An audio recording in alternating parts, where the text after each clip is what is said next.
오늘 우리에게 허락하신 하나님 말씀은 열왕기상 2장 말씀입니다. 제2장.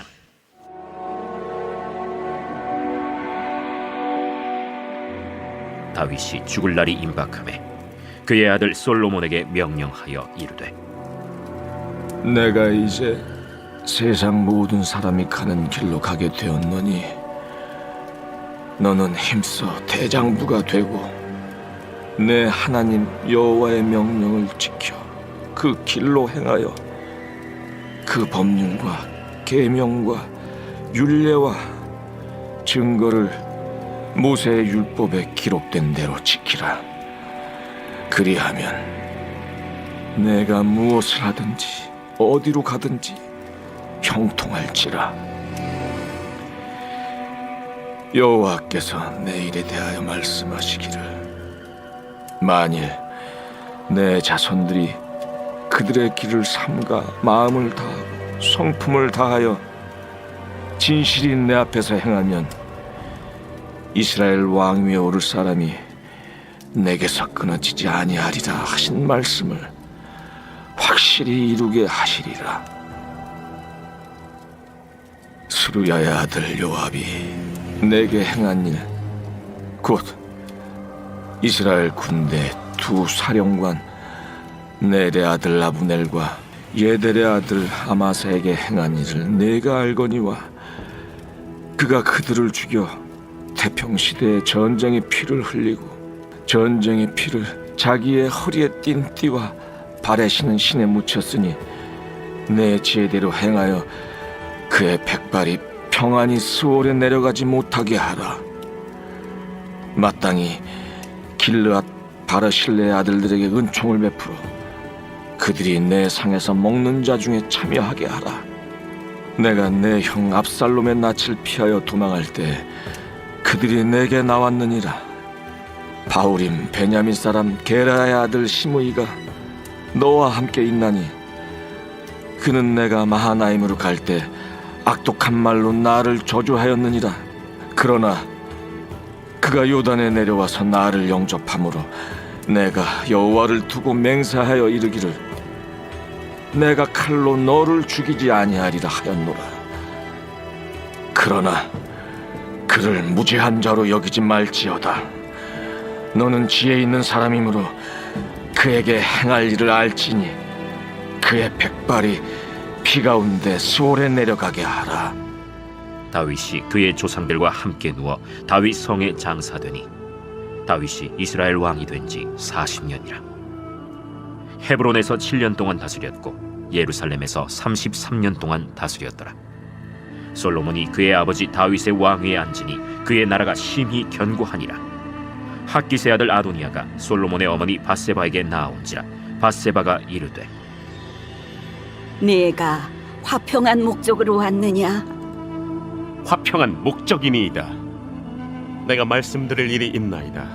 말하라.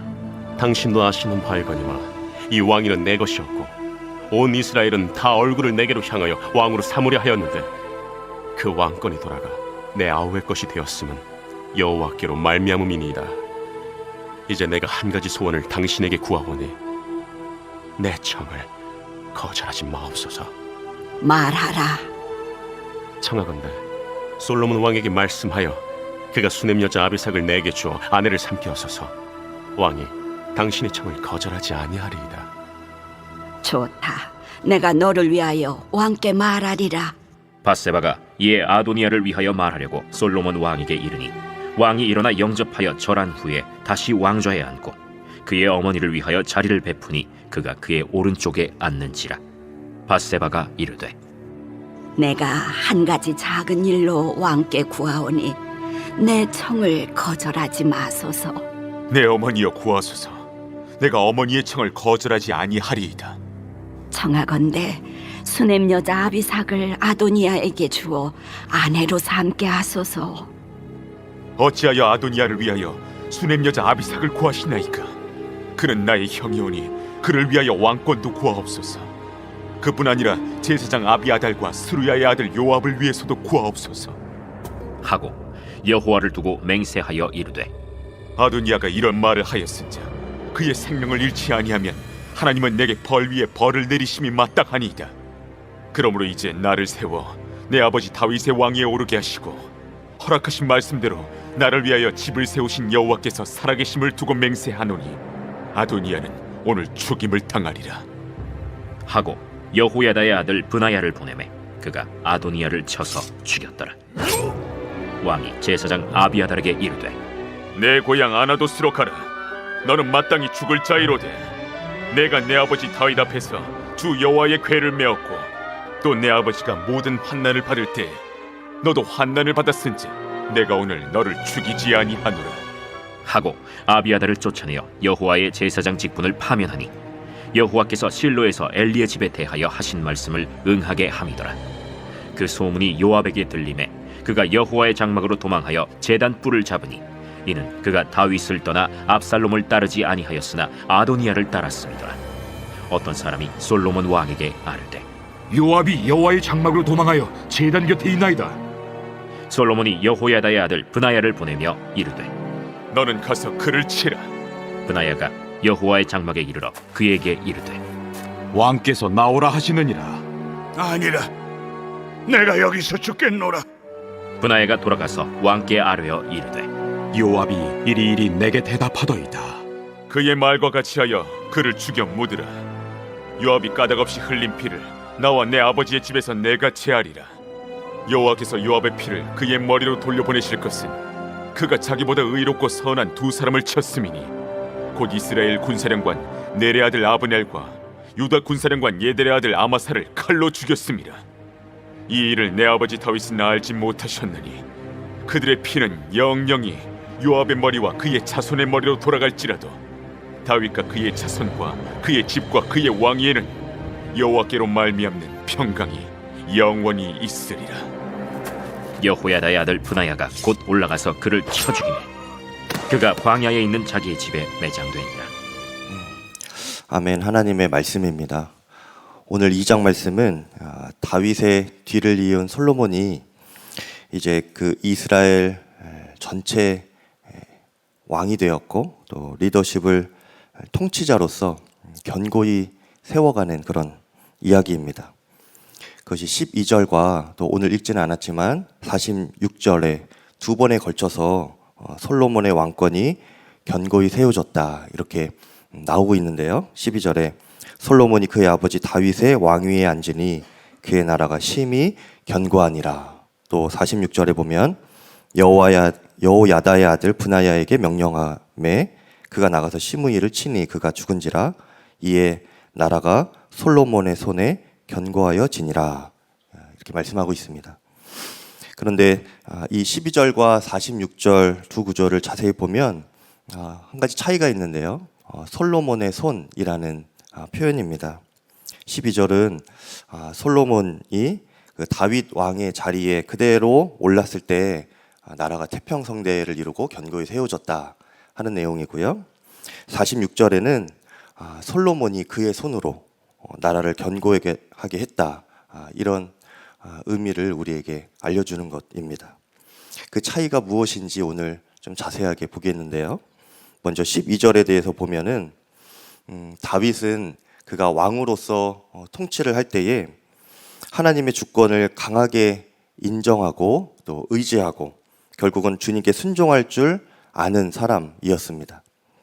전쟁을 할 때마다 다윗은 하나님께 묻고 또 주님의 인도하심을 구하고 구체적인 지시를 받아서 가라 하시면 가고 또 멈추라 하시면 멈추고 했었지요. 물론 다윗이 이렇게 용맹하고 또 잘한 것만 있는 것은 아닙니다. 그도 여러 죄들을 지었고 마음의 연약함 또 허물도 있었던 그런 사람이었습니다. 하지만 그렇게 그가 죄들을 지었을 때에도 그는 선지자들을 통하여서 전해진 하나님의 말씀 앞에 철저히 회개하고 돌이키면서 그 주어진 징계까지도 겸허하게 받아들였습니다. 뿐만 아니라 다윗은 특히 사람과의 관계에서도 하나님 또 그분의 주권에 순종을 했던 사람인데요. 다윗은 그의 가까운 주위 사람들 때문에 마음에 심한 정죄와 분노와 미움이 종종 일어났던 그런 삶이었습니다. 시편에 보면 다윗이 그 원수들 때문에 탄원하는 그런 내용이 많이 있죠. 오늘 말씀에서도 다윗이 솔로몬에게 유언과 같은 당부의 말을 하게 되는데요. 그 가운데 특히 요압과 시므이를 조심해라 이런 말을 합니다. 요압은 다윗의 충신이었지만 그는 결정적인 순간에는 자신의 감정이나 어떤 이익에 따라서 다윗의 뜻을 얼마든지 거스르고 자기 마음대로 하였던 그런 사람입니다. 오늘 5절 말씀에도 요압이 다윗의 뜻에 반하여서 아브넬과 아마사의 그 무죄한 피를 흘렸다라고 하였는데, 이것은 다윗의 입장에서 보면은, 왕의 입장에서 보면은 굉장히 화나거나 또 분노할 일인 것이죠. 또 시므이는 다윗이 압살롬에게 쫓길 때에 그가 다윗을 심하게 저주했던 사람이었습니다. 그런데 다시 왕권을 회복해서 돌아올 때에 다시금 그를 영접하고 간사하게 비유를 맞추었던 그런 사람이 바로 시므이였습니다. 얼마나 얄밉습니까? 다윗은 이들이 평생 얼마나 그렇게 밉고 마음에 분노로 가득 찼던지 죽을 때가 되어서도 잊지 못하고 이 아들 솔로몬에게 당부하기를 유언처럼 그렇게 당부를 했죠. 그들의 죄는 죽음으로 갚아야 할 것이다. 그들의 백발이 피를 묻혀서 수월로 내려가야 한다. 이런 표현까지 하면서 죽음으로 갚아야 할 것이라고 당부할 정도였습니다. 그런데 놀라운 것은 다윗이 그런 분노와 미움이 그들에게 있었음에도 불구하고 그는 자신이 한참 왕의 권력이 있을 때, 힘과 능력이 있었을 때 그 힘으로 복수하지 않았다는 것입니다. 그는 복수할 권한마저 하나님께 있음을 믿었기 때문이죠. 시편 57편 2절 말씀에 가장 높으신 하나님께 내가 부르짖습니다. 나를 위하여 복수해 주시는 하나님께 내가 부르짖습니다. 다윗은 자신에게 눈에 가시 같고 또 원수 같은 자가 있어도 그 마음을 하나님 앞에 가져가서 복수할 권한까지도 하나님께 있음을 인정하면서 하나님의 주권 앞에 순종하고 주님의 손에 맡기며 살았던 그런 사람이었습니다. 다윗이 이렇게 용맹하고 장점도 많은 사람이었지만 또 한편으로는 죄와 허물과 또 연약함도 많은 그런 평범한 사람이었습니다. 그런데 그가 위대한 점, 그가 달랐던 점은 그가 성공하든 실패하든 언제나 그 모든 것을 하나님께 가져가 기도하면서 완전한 왕이신 하나님의 말씀 앞에서 자신의 뜻을 꺾고 왕의 자존심 또 권위를 주님 앞에 내세우지 않고 결국은 순종할 줄 아는 그런 사람이었다는 것입니다. 그것이 다윗의 위대한 점이에요. 그리고 그 순종이 거듭될수록 그는 점점 흔들림 없는 믿음의 사람이 되어갔고 또 교만이나 좌절이 있을 만한 순간이 찾아와도 그것에 깊이 빠지지 않고 왕의 역할을 흔들림 없이 감당했는데요. 이것이 시편 16편 8절에 담긴 내용입니다. 내가 여호와를 항상 내 앞에 모시며 그가 나의 오른쪽에 계심으로 내가 흔들리지 아니하리로다. 한마디로 다윗 왕의 자리, 그 왕의 자리는 그가 하나님의 말씀에 순종함으로 그렇게 견고히 세워진 왕의 자리였습니다. 그러니까 솔로몬이 다윗에게 물려받은 그 왕의 자리도 그 솔로몬이 어떤 인간적인 권세나 성공을 누리기 위하여 물려받은 자리가 아니고요. 자신의 왕됨을 내려놓고 전능하신 하나님의 손을 의지하여서 그 하나님의 말씀에 순종하는 그 순종의 자리를 이 솔로몬은 다윗에게 물려받은 것입니다. 그래서 12절은 솔로몬이 그 순종의 자리에 앉으니 나라가 심히 견고해졌다 하는 그런 의미입니다. 그리고 만일 솔로몬이 다윗처럼 앞으로도 계속 하나님께 순종하면 그 왕위를 하나님께서 계속 지켜주실 것이다 약속하셨는데요. 그래서 다윗이 왕의 자리를 솔로몬에게 넘겨줄 때에 가장 첫 번째로 강조하면서 당부한 유언이 바로 하나님 말씀에 너는 순종해야 한다라는 것이었습니다. 3절 말씀에 내 하나님 여호와의 명령을 지켜 그 길로 행하여 그 법률과 계명과 율례와 증거를 모세의 율법에 기록된 대로 지키라. 그리하면 내가 무엇을 하든지 어디로 가든지 형통할지라. 우리도 다윗처럼 우리의 자녀들에게 다른 것이 아니라 하나님께 순종했던 그 순종의 자리를 물려줄 수 있는 부모가 되기를 바랍니다. 다윗이 하나님의 주권을 인정하며 결국은 하나님의 뜻에 순종한 것처럼 우리도 언제나 하나님께 묻고 또 죄가 있으면 회개하고 원수를 용서하고 주권자 되시는 주님의 손에 맡기는 믿음으로 순종하는 삶을 우리 자신이 살아가기를 바랍니다. 그래서 우리 자녀들에게 얘들아 내가 그렇게 했더니 하나님께서 우리 가정을 지켜주셨다. 이렇게 행복하고 천국 같은 가정으로 세워주셨다. 확신 있게 말할 수 있는 그런 부모님들 되시기를 바랍니다. 너도 이렇게 살아야 하나님께서 너를 지켜주실 것이고 너의 가정을 보호하여 주실 것이다. 그렇게 순종의 자리를 물려줄 수 있기를 바라고 우리 자녀들이 또한 그 순종의 믿음을 물려받아서 다윗처럼 그렇게 고백하며 살아가는 자들이 되기를 바랍니다. 내가 여호와를 항상 내 앞에 모시고 하나님께서 나의 오른편에 계십니다. 내가 그 주님으로 인하여서 흔들리지 않습니다. 라고 확신 있게 고백하며 담대한 믿음으로 살아가는 우리 자녀들이 되기를 축복합니다.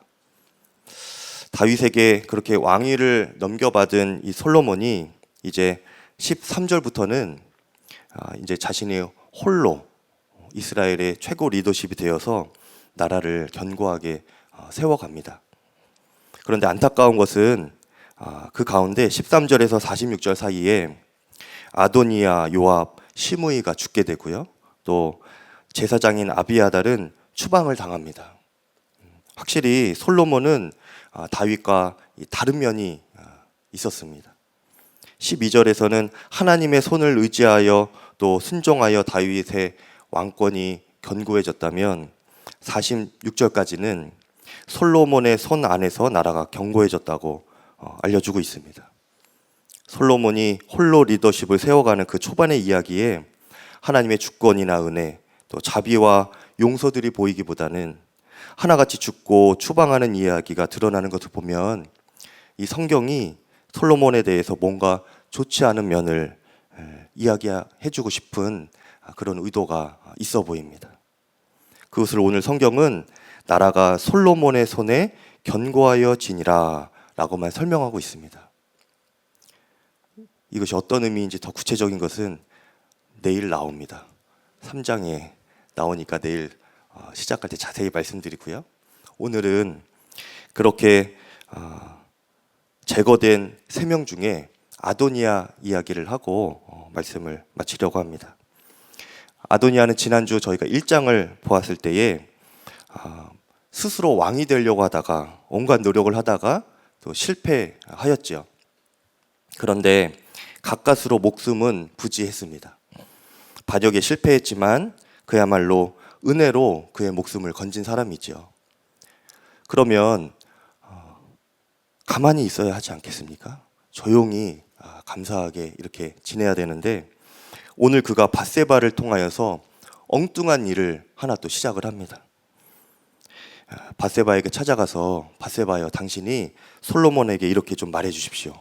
다윗 왕의 여종이었던 아비삭 있지 않습니까? 그 아비삭을 나에게 주라고 솔로몬에게 그렇게 말을 해 주십시오. 밧세바에게 이렇게 부탁을 하는 거예요. 아비삭이라고 하면 다윗 왕의 후궁이었습니다. 그런데 당시에 선왕의 후궁을 취하는 것은 선왕의 모든 권세를 내가 장악했다라는 상징적인 의미가 있었습니다. 그래서 이 압살롬이 예전에 다윗 왕에게 반역을 하고 성공했을 때 가장 먼저 했던 일이 다윗 왕의 후궁들을 옥상에서 사람들 다 보는 그곳에서 공개적으로 범하였죠. 그러면서 내가 다윗 왕의 이 권세와 권력을 다 장악했다, 이것을 만방에 알리려고 했던 의도가 있었던 것입니다. 그런데 오늘 이 아도니아는 반역에 실패한 것도 아닙니다. 심지어 성공한 것도 아닙니다. 반역에 실패했음에도 그 실패한 처지에, 그리고 또한 목숨을 가까스로 부지한 그런 상황이었음에도 선왕의 후궁을 나에게 달라, 이런 무리한 요구, 어리석은 요구를 하는 것이죠. 아도니아가 왜 이렇게 이해가 되지 않고 어리석은 일을 했을까요? 그가 밧세바와 나눈 대화를 보면 알 수 있습니다. 15절에 그가 이르되 당신도 아시는 바이거니와 이 왕위는 내 것이었고 했습니다. 온 이스라엘은 다 얼굴을 내게로 향하여 왕으로 삼으려 하였는데 그 왕권이 돌아가 내 아우의 것이 되었음은 여호와께로 말미암은 이니이다. 이 왕위는 내 것이었고, 이것이 아도니아의 마음에 항상 있었던 거예요. 왕권이 당연히 나의 것이었는데, 그래서 내가 노력해서 거의 다 내 손에 이 왕권이 들어올 뻔했는데 하나님이 중간에 돌려서 동생에게 주셨다는 겁니다. 여러분, 그러면 이미 넘어간 것이니까 거기서 끝나면 되는데 그가 미련을 버리지 못했습니다. 심지어 하나님이 그렇게 하셨다는 것을 아도니아도 알고 있었어요. 그런데도 그는 미련을 버리지 못하고 집착했습니다. 이렇게 내가 나에게 당연히 주어져야 하는 것이라고 생각하고 또 미련을 버리지 못하고 집착하게 되면 그것은 하나님도 말리지 못하는 것 같습니다. 누구도 막을 수 없게 돼요. 마음에 계속 그것만 묵상하게 되고 또 인생을 허비하게 되죠. 무엇보다 가장 큰 문제는 다른 것을 보지 못하게 되는 것입니다. 이미 주어진 충만한 은혜가 그 주변에 있는데 그것을 못 보게 되는 것이에요. 우리 주변에는 하나님의 은혜가 한 번도 마른 적이 없고 항상 풍성하게 있습니다. 여러분 보이시나요? 그런데 그 은혜를, 풍성한 은혜를 누구나 다 항상 누리는 것은 아니에요. 은혜를 누리는 사람은 따로 있습니다. 내가 얻을 자격이 없음에도 이렇게 주어진 은혜가 감사하다고 여겨질 때 그 사람에게는 은혜가 더 풍성해지는 것입니다. 디모데전서 4장 4절에 하나님께서 지으신 모든 것이 선함에 감사함으로 받으면 버릴 것이 없다고 말씀하셨습니다. 감사함으로 받으면 버릴 것이 없습니다, 여러분. 감사의 안경으로 주위를 둘러보면 여러분, 은혜가 아닌 것이 없습니다. 모든 것이 은혜입니다. 아도니아도 사실 그에게는 너무나 큰 은혜가 그 주변에 있었지요. 바로 죽을 뻔했지만 큰 은혜로 그 생명이 그에게 다시 주어졌습니다. 이것만 해도 얼마나 큰 은혜입니까? 하지만 그는 그것을 감사함으로 받지 못하고 빼앗겼다고 생각하는 그 왕권에만 미련을 두고 집착하면서 자신에게 주어진 그 은혜마저 빼앗기고 말았습니다. 결국 그는 이 일로 인하여서 죽임을 당하게 됐죠. 당연하게 여기는 마음, 이것은 우리에게 독입니다.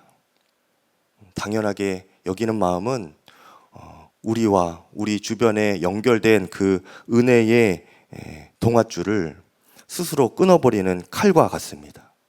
오늘 아도니아가 그 당연히 여기는 마음, 미련과 집착이라는 그 칼로 자신에게 은혜로 주어진 그 생명줄을 끊어버린 것이죠.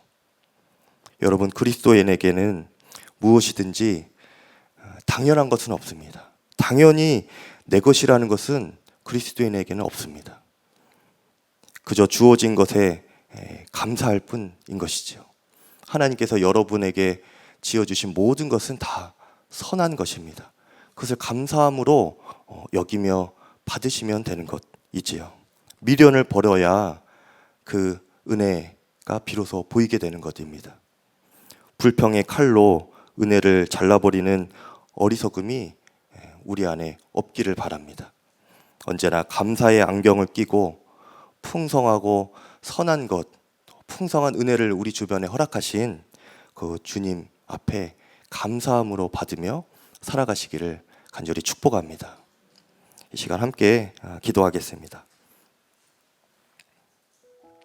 두 가지 기도할 텐데요. 먼저는 하나님, 제가 순종하는 사람 되게 해주십시오. 결정적인 순간에 하나님의 말씀에 복종하고 굴복하고 순종할 수 있는 믿음을 주소서. 또 자녀에게 물질과 배경보다는 순종의 믿음을 물려줄 수 있는 그런 부모가 되게 하여 주시옵소서. 주의 이름으로 기도하겠습니다.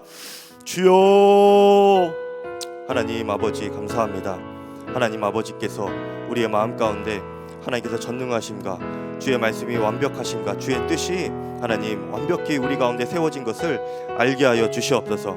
우리의 원함보다, 우리의 감정보다, 우리의 계획보다 더 크고 완벽하신 주님을 신뢰합니다. 하나님, 내가 생각하기에 이렇게 해야 될 것 같아도, 하나님 내가 이것을 취해야 할 것 같아도 주님께서 멈추라 하시면 멈추고, 아버지 취하지 말라 하시면 안 하고, 보지 말라 하시면 보지 않고, 하나님 정말 주님께서 인도하시는 대로만 살게 하여 주시옵소서.